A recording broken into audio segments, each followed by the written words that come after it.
the freezing rain of the North Sea did not just fall. It cut through the skin like thousands of tiny, jagged glass shards. At the edge of Pier 3, the massive silhouette of the $50 million superyacht, the Avalon, groaned against its thick mooring ropes. Inside its belly, a deep metallic screech echoed through the harbor, followed by the shrill, piercing wail of emergency sirens. Thick, chemical smoke poured from the stern exhaust vents, staining the dark, stormy night with an ominous gray shroud.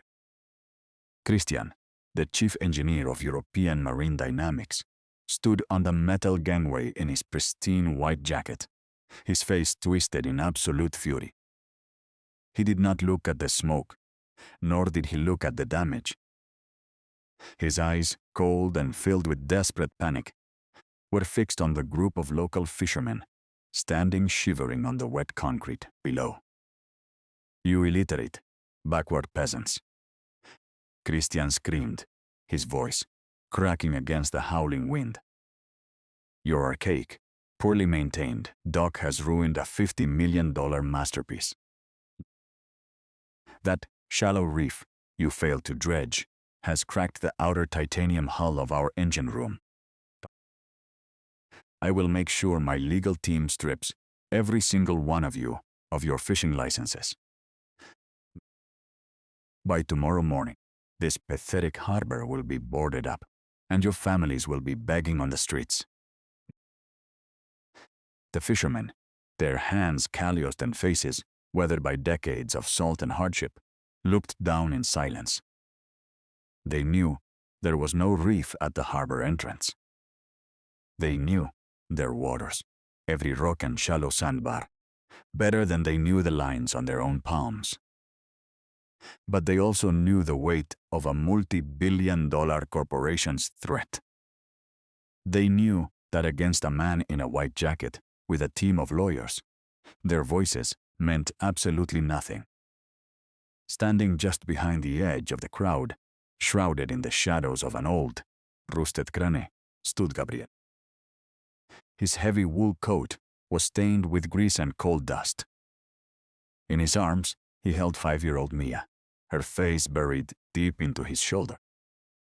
A massive crack of thunder ripped through the sky, and Mia shivered violently, her small hands clutching Gabriel's worn collar. "It is okay, my little Ember," Gabriel whispered, his deep, gravelly voice carrying a calm that seemed to defy the storm. "The thunder is just the sky, beating its own iron. It cannot hurt us." Gabriel's eyes did not look at Christian, nor did they look at the panicked crew running across the teak deck of the yacht. His gaze was locked onto the water, just below the Avalon's midship hull. Slowly, periodically, a stream of tiny, shimmering bubbles rose to the surface of the dark, churning water. Any ordinary observer would have thought it was just the yacht's bilge pump discharging water. But Gabriel knew better. Those bubbles were not coming from a pump. The frequency of the bubbles, their size, and the faint, rainbow-colored oil sheen trailing behind them told a completely different story. It was a structural failure of the double-walled titanium plating. It was a design flaw, a microfracture caused by thermal contraction when the massive yacht entered the freezing Arctic water. It had nothing to do with a reef, and everything to do with Christian's faulty stress calculations. But Gabriel remained silent. He adjusted his grip on Mia, turning back toward the faint, warm glow of his small blacksmith shop at the far end of the harbor. "Let's go home, Mia," Gabriel murmured. "The fire is waiting." Behind them, Christian's screeching voice continued to pierce the cold night, demanding a full blockade of the port. The cold metal plate of the workbench was the only thing keeping Gabriel's hands from trembling. Every morning began the same way in the small, soot-stained shop at the edge of the harbor. He would light the coal forge, coaxing the dim embers into a bright, roaring orange glow. Then he would lift his heavy cross-peen hammer, its worn wooden handle perfectly molded to the shape of his callous palm, and he would strike. The steady, rhythmic ring of iron hitting iron echoed across the quiet dock, a metallic heartbeat that rose above the sound of the crashing waves. In the corner of the workshop, sitting on a pile of dry canvas sacks, 5-year-old Mia watched him. She did not play with dolls, nor did she run through the muddy streets of the fishing village. She kept her eyes locked on the showers of bright red sparks that flew from her father's anvil. With every heavy thud of the hammer, she felt a wave of absolute safety. For Mia, the terrifying roars of the North Sea storms did not exist as long as her father was hitting the steel. But today, the rhythm was broken. A heavy black leather boot stepped onto the threshold of the workshop, instantly cutting off the morning light. It was Christian's assistant, accompanied by 2 port security guards in sterile, gray uniforms. They carried clipboards and metal lock boxes, their faces cold and devoid of any local warmth. "Gabriel, is it?" the assistant asked, his voice dripping with condescension as he glanced around the soot-covered walls. "Under the direct authorization of Chief Engineer Christian and European Marine Dynamics, this facility is being locked down. We are seizing all heavy metal assets, raw steel inventory, and manual fabrication tools for forensic testing. We have reason to believe the structural failure of the Avalon was caused by substandard repair materials supplied by this dock." Gabriel did not drop his hammer. He held it at his side, his large frame standing completely still between the officials and his daughter. "The steel in this harbor is marine grade, triple certified," Gabriel said, his voice low, steady, and quiet. "It does not crack under thermal load unless the design itself failed to account for structural contraction." The assistant let out a dry, mocking laugh, tapping his shiny pen against his clipboard. A blacksmith giving engineering advice to a multi-billion-dollar maritime corporation, the assistant sneered. "Tell me, did you get your degree in thermodynamics from the suit on your face? Or did you study structural integrity while hammering horseshoes for local fishermen? Hand over the keys to the storage shed, or we will have the guards remove you from the premises permanently." Behind Gabriel, Mia whimpered softly, pulling her small knees closer to her chest. Gabriel's hand tightened around the hammer's handle until his knuckles turned bone white. A sharp, blinding flash of pain shot behind his right eye, making his vision blur for a fraction of a second. The old pressure injury in his inner ear, the silent souvenir of his military days, was flaring up from the damp weather. He could easily disarm the guards before they could even draw their batons. He could throw them out of his shop and onto the wet gravel outside. But he looked back at Mia's wide, frightened eyes. If he fought back, they would arrest him. They would call him unstable, and they would take his daughter away. Slowly, without saying another word, Gabriel reached into his coat pocket. He pulled out a heavy brass key and placed it silently on the anvil. The assistant snatched the key with a smug, victorious grin, motioning for the guards to begin sealing the back doors. "Smart choice, blacksmith," the assistant whispered. "Stick to the dirt. Leave the real machines to the people who actually know how to think." The cold seawater splashed against Gabriel's boots as he walked onto the main pier. The harbor was completely silent now, save for the low, rhythmic hum of the storm and the distant hiss of escaping steam. Behind the barricades, the fishing families gathered in small, anxious groups watching the harbor lights bounce off the dark, churning waves. On the deck of the Avalon, Christian stood next to a team of offshore engineers wearing high-tech carbon fiber helmets. A massive crane lowered a yellow, high-tech underwater, raw fee worth $500,000 into the freezing depths. This machine was equipped with laser scanners, automated plasma torches, and artificial intelligence designed to weld oil rigs in deep waters. Commencing structural scan, Christian announced into his radio, his voice sharp with anxiety. Locate the microfracture on the engine room's outer titanium plating and begin automated thermal fusion. On the high-definition screens inside the command trailer, the water appeared, black and hostile. As the robot reached 15 meters deep, the powerful undercurrent of the North Sea slammed into its mechanical arms. The machine's thrusters screamed, fighting the wild, unpredictable, swirling currents created by the storm. "We have visual," an operator called out, pointing to a long, jagged line glowing red under the robot's infrared camera. "The crack is expanding. It is cold water contraction. We must weld it now, or the engine room will flood." The robot's mechanical arm extended, emitting a brilliant, high-frequency plasma arc under the water. But the moment the intense heat touched the freezing titanium, a violent hiss of steam erupted, blinding the cameras. The rapid change in temperature, combined with the heavy pressure of the flowing water, shattered the robot's ceramic welding nozzle. Within seconds, a loud pop echoed through the speakers.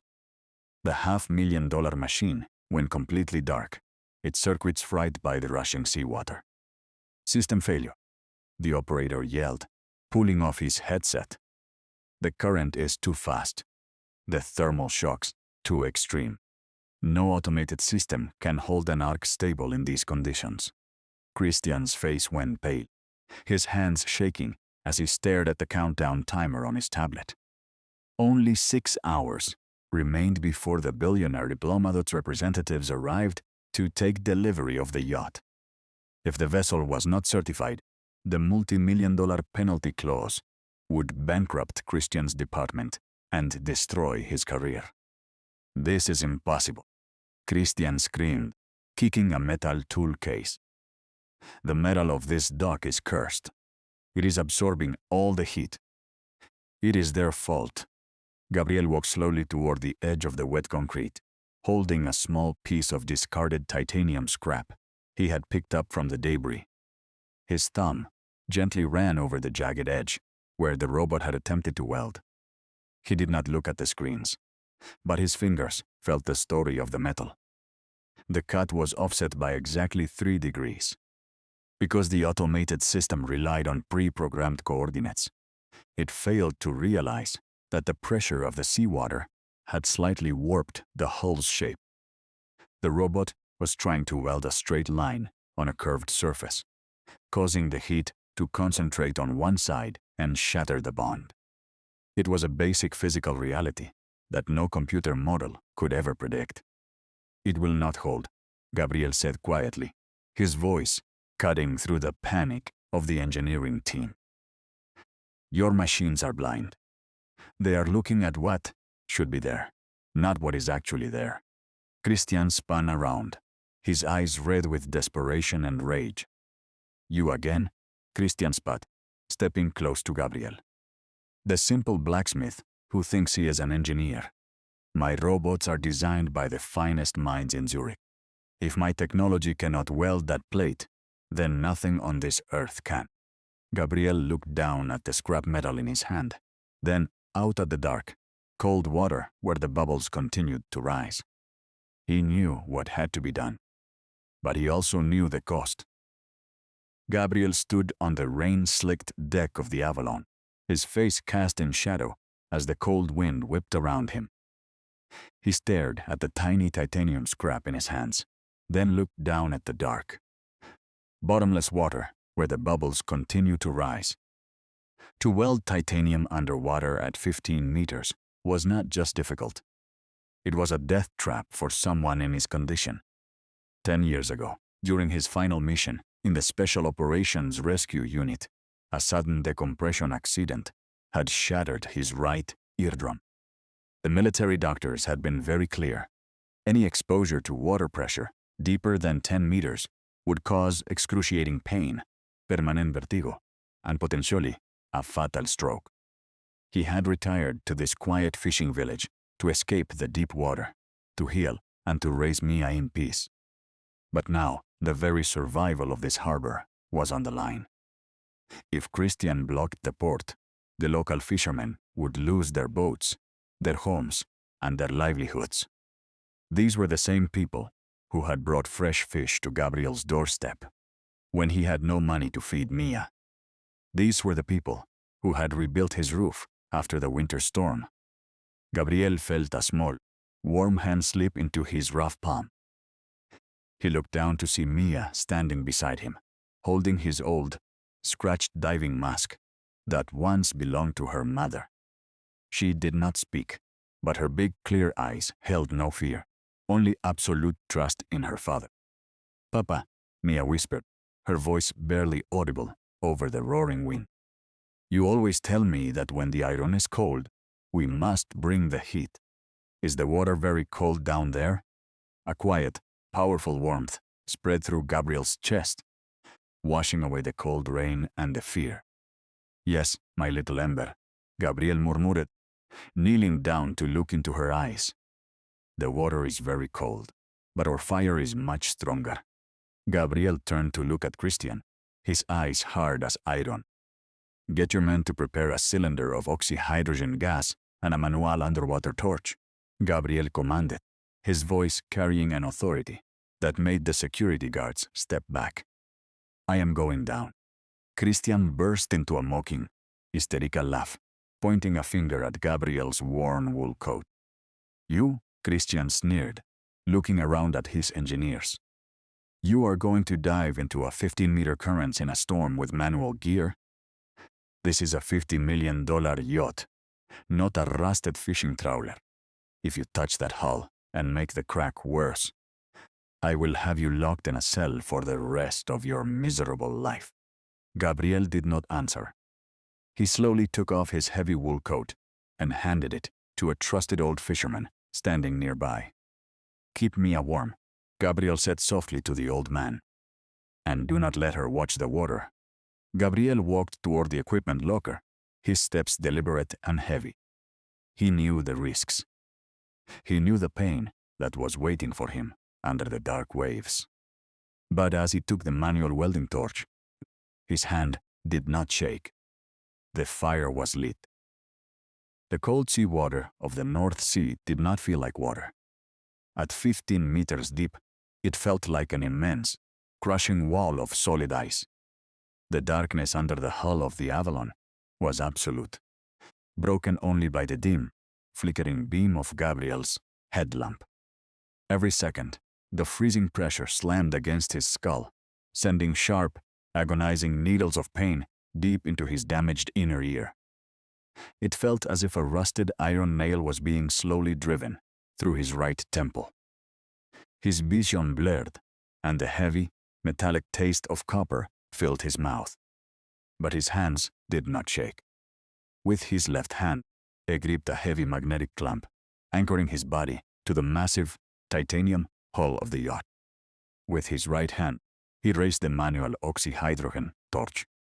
He did not look through the lens of a camera, nor did he rely on an electronic sensor. Instead, Gabriel pressed his heavy, gloved palm directly against the cracked metal plating.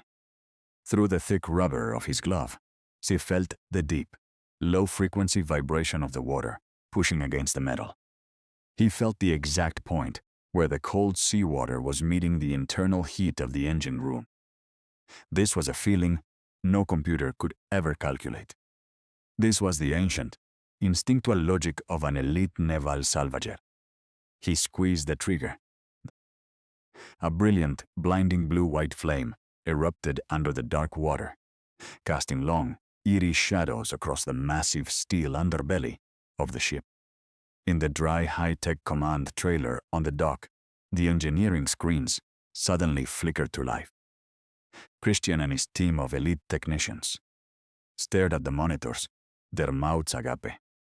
The automated sensors, which had registered nothing but chaotic thermal noise, just minutes before, suddenly locked onto a perfectly stable, localized heat source. What is he doing? One of the Swiss technicians whispered, leaning closer to the telemetry that he is not following the pre-programmed grid. He is oscillating the torch in a figure 8 pattern. That is impossible. He is manually counteracting the expansion of the titanium by using the natural temperature of the surrounding seawater. Christian's face went from pale to a dark, humiliated red. He is just throwing sparks in the dark. Christian spat, though his voice lacked any real confidence. It is a crude, unscientific fluke. He is going to burn a hole straight through the inner compartment and sink the entire vessel. But beneath the waves, Gabriel was in a world of absolute focus. Every strike of the current against his body was met with a precise, microscopic adjustment of his wrist. The blinding blue light of the torch illuminated his old, scratched diving mask. Inside the helmet, his breathing was slow, heavy, and deliberate. He could hear the violent thumping of his own heart and the high-pitched, screaming ring in his ears that threatened to make him lose consciousness. One more meter. Just one more perfect line of molten metal. He dragged the torch slowly, leaving behind a smooth, flawless seam of fused titanium that looked less like a weld and more like a silver scar carved by a master craftsman. The raging undercurrent tried to tear the torch from his hand, but Gabriel's grip was unyielding. He was the anvil. The sea was the hammer, and he would not break. The cold metal gangway of the pier vibrated with the heavy footsteps of the Coast Guard and the Port Authority officials. At the center of the crowd, Gabriel stood dripping wet, his body shivering as the icy wind hit his soaked clothes. His face was pale, and his breath came in ragged, shallow gasps. The screaming pressure inside his right ear felt like hot, liquid lead, throwing his balance off and making the entire harbor spin in his vision. He had to focus every ounce of his remaining strength just to keep his feet planted on the wet concrete. But his eyes remained locked onto the water below the Avalon's massive hull. The bubbles had completely stopped. Not a single drop of water was entering the engine room anymore.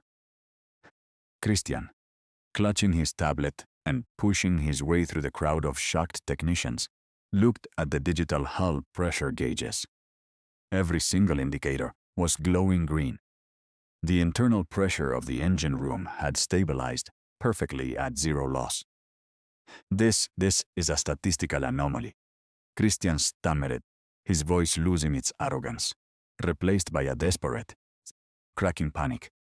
He must have just jammed a piece of slag into the crack. It is a temporary plug. It will fail the moment the engines are turned on.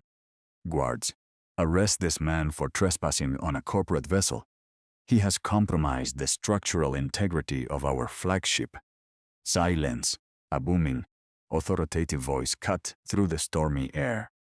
A tall, broad-shouldered man in a heavy naval trench coat stepped off the newly arrived helicopter that had just landed on the upper deck. It was Arthur Vance, the global chief executive of European Marine Dynamics and a former admiral of the Naval Rescue Fleet. His sharp gray eyes swept over the panicked engineers, then over the pristine, silver-weld seam glowing under the harbor lights.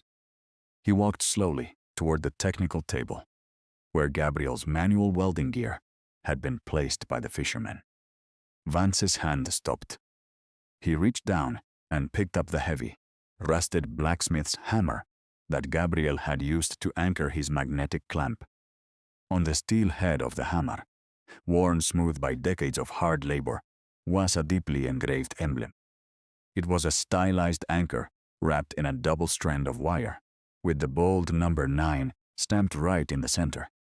The symbol of the 9th Elite Salvage and Deep Rescue Special Operations Unit, the most decorated, secret underwater rescue team in the nation's history. Vance's face went completely still, a wave of profound realization and respect washing over his hardened features.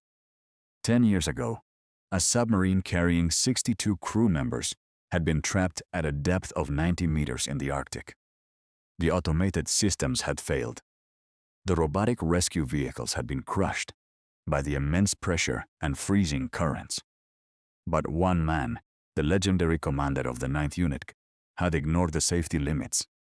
He had dived with a manual torch, suffering a permanent, career-ending decompression injury to save every single soul on that submarine. And then, he had vanished from the military records, refusing any medals or public recognition. Vance turned slowly, looking at the quiet, soot-stained blacksmith standing in the rain. He bypassed Christian completely, stepping directly in front of Gabriel. Vance raised his right hand to his temple, holding a perfect, silent military salute in the freezing storm. "Commander Gabriel," Vance said, his voice thick with emotion. "I never thought I would find the man who saved my son's life on that Arctic sub 10 years ago. And I certainly did not expect to find him being threatened by my own employees." The entire harbor went dead silent, the only sound being the wind howling through the masts of the fishing boats. Christian's tablet slipped from his numb fingers, shattering on the wet concrete below. Christian's tablet fell to the concrete dock with a sharp, plastic crack. Nobody in the crowd moved. The heavy silence of the harbor was louder than the thunder that continued to roll across the black sky. Christian stared at the silver emblem on the rusted hammer, his mouth opening and closing like a fish out of water. "Admiral," Christian stammered, his face turning a sickly, ash-gray color. There has been a mistake.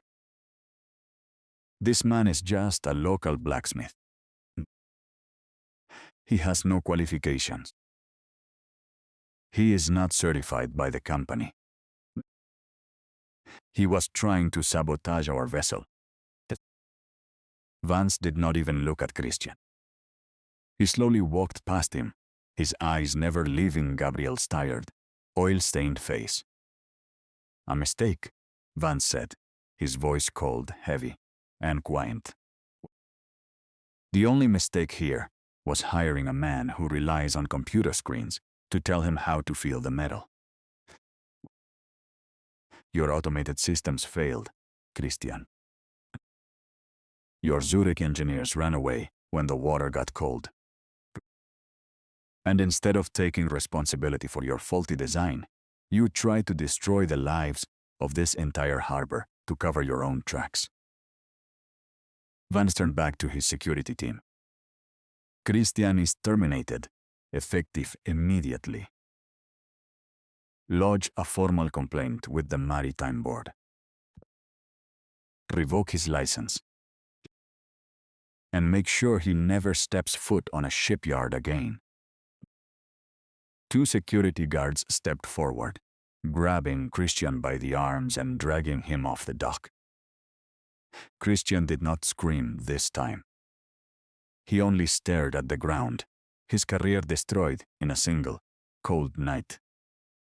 Vance turned back to Gabriel, his expression softening into deep, quiet gratitude. "Commander," Vance said softly, extending his hand. "The company owes you $50 million.